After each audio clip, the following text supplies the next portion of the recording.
to start it off by telling you guys about one of the wildest, scariest, most amazing experiences that ever happened to me. I was in Atlantic City on the beach there, Brigantine Beach.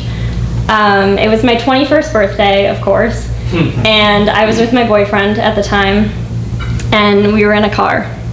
For about 6 hours, maybe more than that, we laid clamshells down Brigantine Beach. That's it. We laid them one by one down the beach. And so let me start at the beginning. I was a junior in film school, and as a couple of people here can attest, it's a very stressful time. You have to make a junior film to move on to your senior year. And at this particular time when I was placing these clamshells, it was about 2 weeks until the end of the year, and kids had been working on their films for the whole year, and I had nothing. 2 weeks until the end of the year, and I was not going to move on to senior year. But because it was my 21st birthday, my boyfriend thought it would be a great idea to surprise me and take me to Atlantic City. So I really didn't want to be there, but I found myself, for whatever reason, I don't know, laying these shells down. It was one of those things that started happening and then just kept happening, like when you eat M&Ms. These little shells had made this big giant line all the way down the beach, like all the way into the horizon. And I was like, this is it. This is going to be my junior film. So I tell Mike, I'm like, we have to film this. So he goes and he gets his car, he gets his camera, and he drives onto the beach. The sun is going down, so really quickly I jump into the trunk and he drives down the beach and I film all the shells.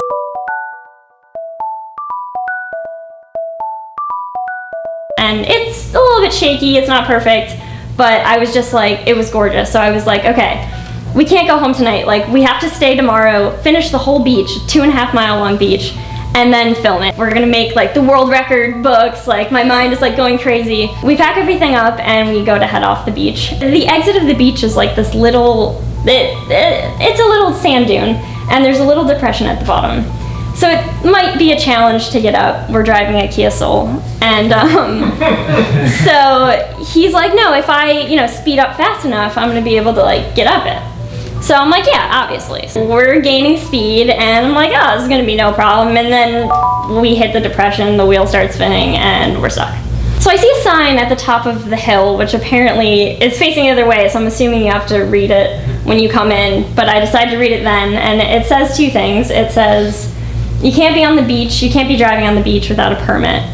And if you are gonna drive on the beach, you have to have 4-wheel drive.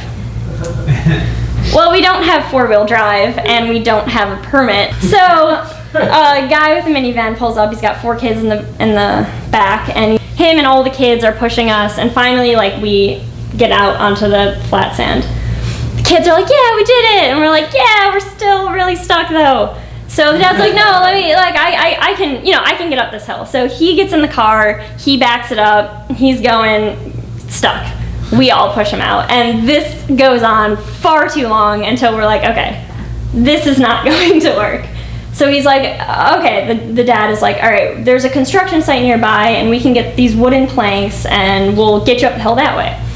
And we're like, okay, yeah, that's a great idea. So they drive off, and in the meantime, we're like, well, there's driftwood and like other logs and stuff on the beach. Like, we can maybe jerry-rig some sort of plank thing and just do it ourselves. And we're all around the beach picking up wood and laying them down, and then this Jeep comes up. It's like, yo, like, are you guys all right? And we're like, yeah, we're okay. Like, we're a little bit stuck, but somebody's helping us, and like, no problem.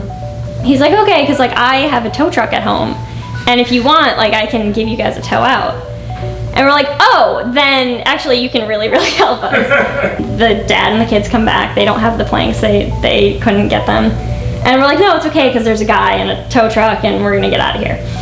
So the dad's ecstatic. He's like, oh, that's so great. Like, I'm going to stay with you and make sure that you guys get out okay, because he's just a really nice guy. Eventually, the guy comes back with his tow truck. We jump in the car. I remember like feeling like, oh my God, this is gonna finally end. Like, I'm gonna be able to pee and eat and like call my mom and tell her I love her. And we jump in the car and Mike's like, do you have the keys? And I'm like, no, you have the keys. It's your car. Like, nah, I don't have the keys. So the only thing we could possibly think is that when we split up to get the driftwood, they must have fell out of his pocket, which meant that they could be anywhere on the beach. So it's cold, it's dark, it's raining, and there are like 8 people waiting on us. And the dad just puts his kids to work. Me and Mike are frantically combing the beach. All these hands are combing the beach looking for the keys. And by some sort of miracle, only after about 20 minutes, I see them like half buried in the sand. And it was one of those moments where I was just like, I found the keys. And everyone's like, yes! And so I give the keys to Mike. He backs up the car. I'm watching all of the kids. The dad is like pulling on the tow line because it's really long, and slowly but surely we get off the beach. And we thank the guy with the tow truck. He leaves. We turn to the dad with his kids, and we're just, it had only been a couple of hours, but I just remember feeling like I knew him for weeks. And I was almost sad that the whole experience was over, because this whole year I had been so stressed out and looking for like the beauty and everything, and then finally it happened, and then like just life was like just happening, and I was just focusing on that. So the next morning we wake up early to finish the line of shells because I still need to film, and every last shell, the high tides had washed them all away. So slightly discouraged, but not giving up hope, we just completely started over, laid them all down. We didn't finish the beach, but laid them all down, and as the sun was going down, got someone to give us a ride. And the person was overly cooperative in letting us do it over and over again until we could get it just perfect. As I was looking through all the footage, I ended up using the very first take that I shot the day before, because even though it was bumpy and shaky and not the perfect one, it just felt like it was the most beautiful one. So that's my story.